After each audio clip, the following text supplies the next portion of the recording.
हम तुम्हें इतना प्यार करेंगे कि लोग हमें इंतजार करेंगे। मेहरबा हाँ बाबूजी। का प्यार और करता तेरे सो एकदम फोड़ा खान सो रहा कर जवाब मर्द खान दबाव हैज के। अच्छा दबा रहे हैं बाबूजी। अब कैसा लगा था?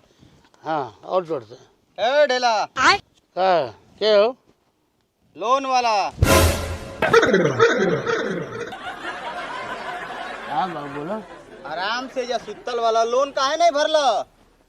अरे बाप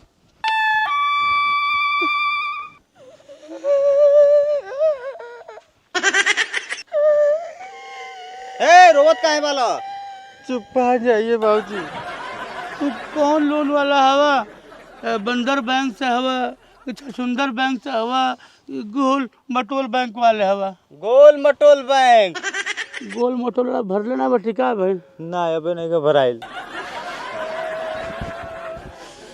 चुप ए रोया बाद में लोन काहे नहीं भराइल जवाब दो।